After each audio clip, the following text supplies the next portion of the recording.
There are invisible rivers running through your mind right now. Not water, but waves of electricity, flowing in rhythm with every thought, every heartbeat, every breath you take. Scientists call them brain waves. Mystics once called them currents of the soul. You cannot see them, but they shape everything you experience. Your happiness, your focus, your creativity, even the color of your dreams.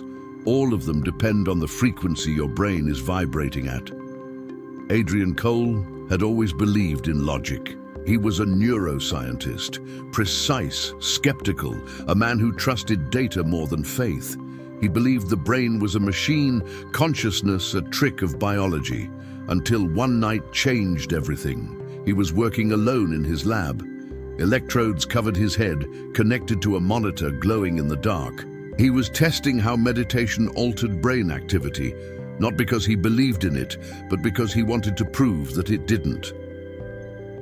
He slowed his breathing. The machine began tracing quick, sharp lines, beta waves, the language of alertness and control. Then as his mind settled, the lines softened, they curved, slowed, alpha waves, then slower still, theta. That's when it happened.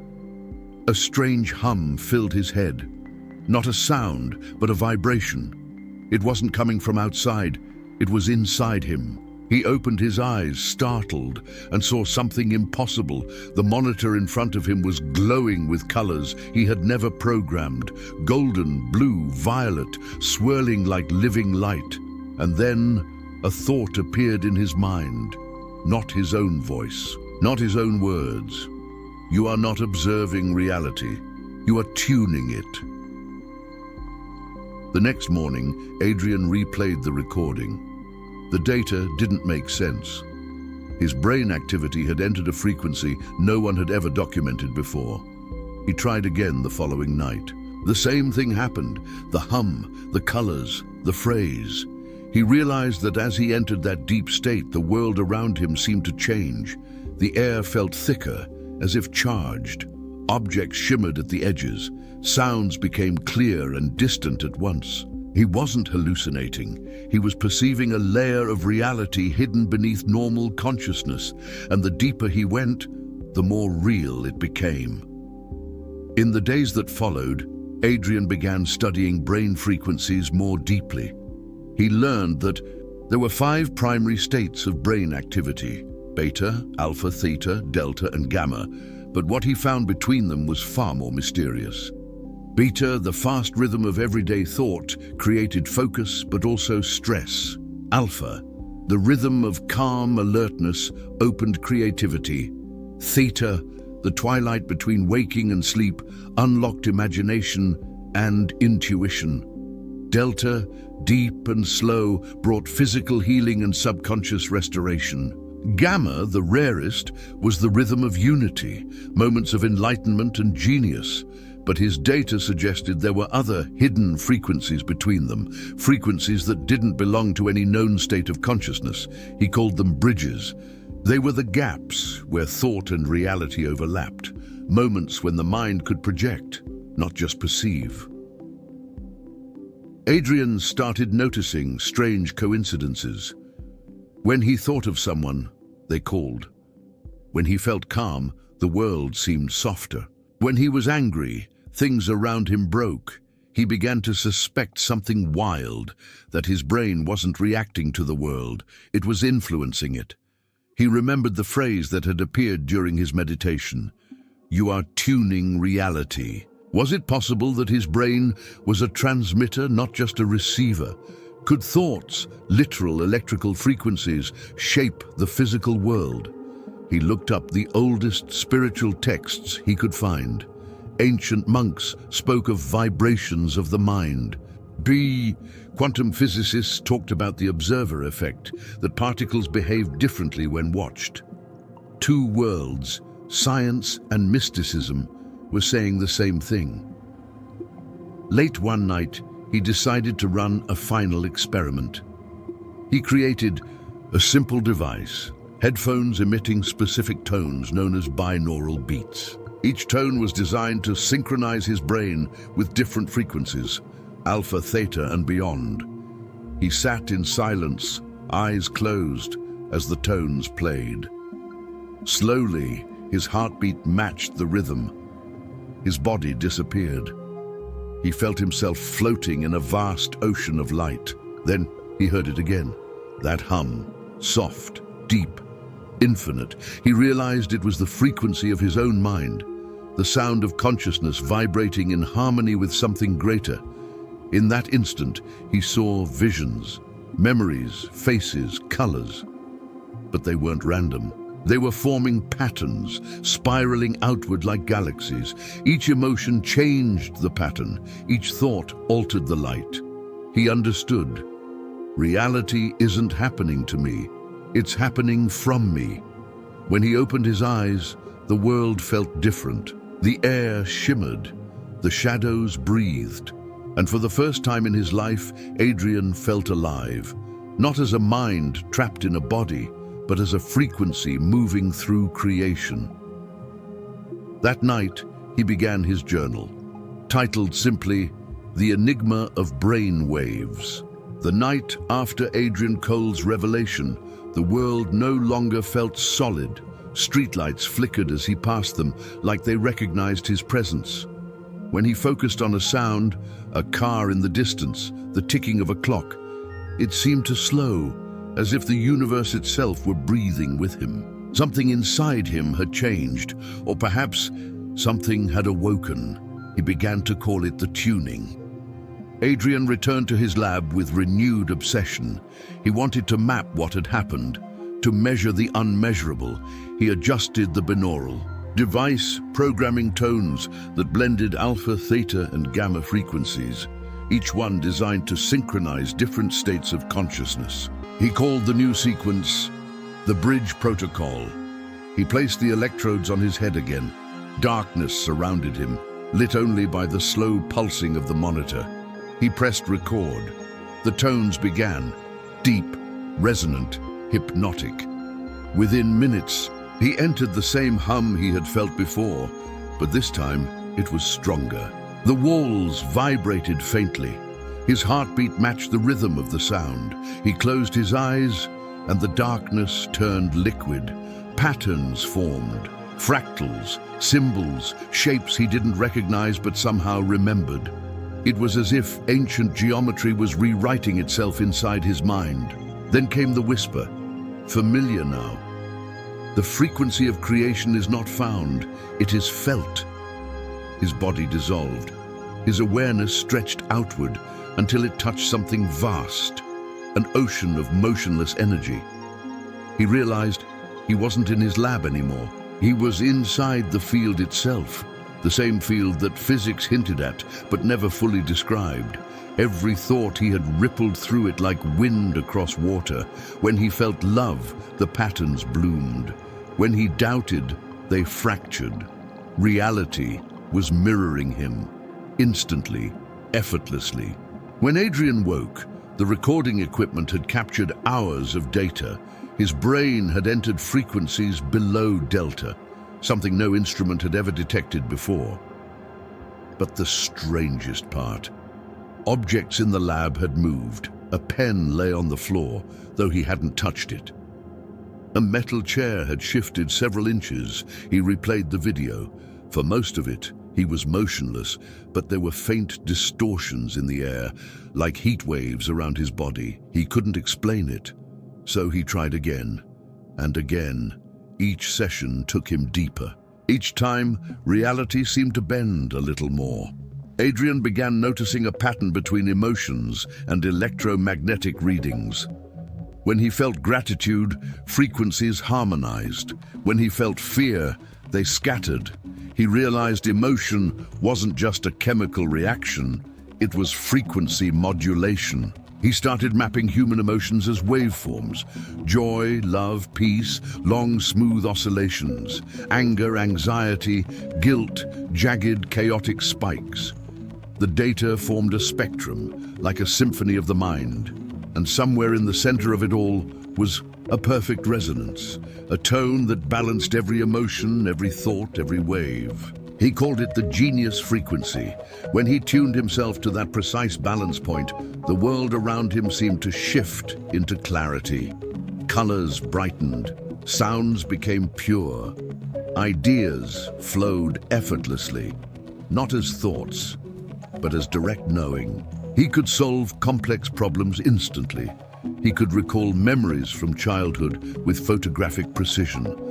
And more strangely, he could influence small physical events.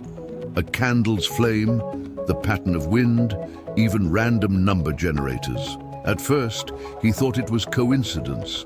But as the experiments multiplied, the evidence became undeniable. Adrian began to understand that his mind wasn't in his head. It was part of something far greater. A network of frequencies connecting all consciousness. He wrote in his journal, "If thought is vibration, and vibration interacts with matter, then reality is not external. It's participatory. We are not observers in the universe. We are composers." To test this, he invited a group of volunteers, students, artists, even skeptics, and trained them to reach the same frequencies through sound and breath. When synchronized, something extraordinary happened. In the silence between the tones, everyone felt it. The hum, the pulse, the sense that time had slowed to a single heartbeat shared by many. When they opened their eyes, they all described the same vision, a field of light connecting everything, every thought, every cell, every star. No one spoke for several minutes. They simply knew. The data recorded during that session defied physics, synchronized brainwaves across multiple individuals, separated by meters, yet resonating as one. Over the following weeks, Adrian developed what he called the frequency equation, a model connecting brainwave patterns with electromagnetic resonance and emotional coherence. But beneath the numbers was something deeper, a truth that could not be measured. He realized that ancient mystics had been describing this for millennia. Mantras, chants, prayers, all tools to tune the brain to the frequency of creation. What science called binaural synchronization, they called alignment with the divine. The bridge between them wasn't faith or logic. It was frequency. Adrian had become the proof that consciousness could shape reality. But power comes with consequence. The more Adrian tuned into those frequencies, the thinner the veil between inner and outer worlds became. Dreams spilled into waking life. He began to see patterns that wouldn't stop. Sacred geometry floating in the air, voices humming in harmonic intervals. He wasn't hallucinating. He was perceiving too much. One night during a deep session, he heard a final message, the clearest of all. Creation responds to coherence, but chaos listens too. Then silence. The equipment shut off on its own. When he woke, the data from that night was gone, erased, as if overwritten by an unknown signal. Only one file remained, a single audio tone. Pure, constant, perfect. He called it the genius wave. And as he listened, he realized it wasn't just a sound. It was an invitation, a key to align human consciousness with the creative field itself. He wrote one final note before closing his journal for the night. This frequency is not mine to keep. It belongs to everyone ready to remember what they truly are. Months passed since Adrian Cole first recorded the genius wave, but the silence of his lab had changed. It was no longer the quiet of isolation. It was the silence that exists before a storm. He had tested the tone countless times. Every session brought clarity, peace, and something else, a feeling of expansion, as if his consciousness was stretching beyond the edges of his own skin. He knew this frequency was no longer just an experiment. It was a doorway. Adrian released the genius wave anonymously. He uploaded it to a small online forum under the title, "A Sound That Calms the Mind and Opens the Soul." No one knew its origin. No marketing, no claims, just a link and a single sentence in the description. Listen with closed eyes. Let your thoughts dissolve. At first, only a handful of people noticed. musicians, meditators, insomniacs. But within days, something unexpected began to happen. Users reported vivid dreams, flashes of intuition, waves of emotion they couldn't explain. One woman said she felt her chronic pain vanish. Another claimed she saw colors while listening, shapes that danced behind her, eyelids. And then the stories multiplied. A man in Japan described a sudden moment of inspiration that led him to paint for the first time in 20 years. A teacher in Brazil said her students became calmer after she played the sound before class. A scientist in Germany reported instruments reacting to frequencies beyond their designed range, as if the sound itself was rewriting their limits. Adrian watched quietly as the world began to tune. Weeks turned into months. Millions had now listened to the genius wave.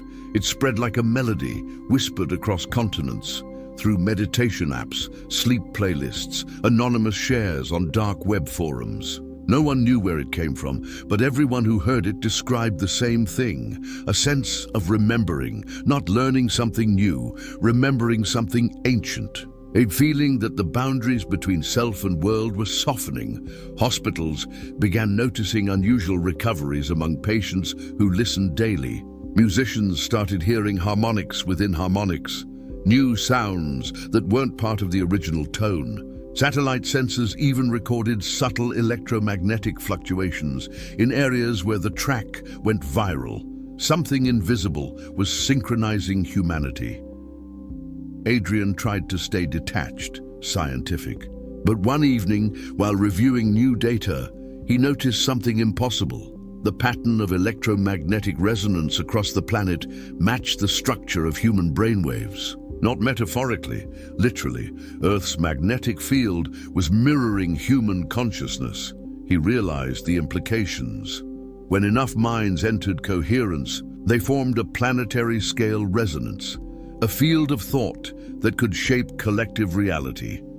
The observer effect wasn't just quantum physics anymore. It was the blueprint of existence. Adrian wrote in his final research notes, "The universe doesn't evolve through matter.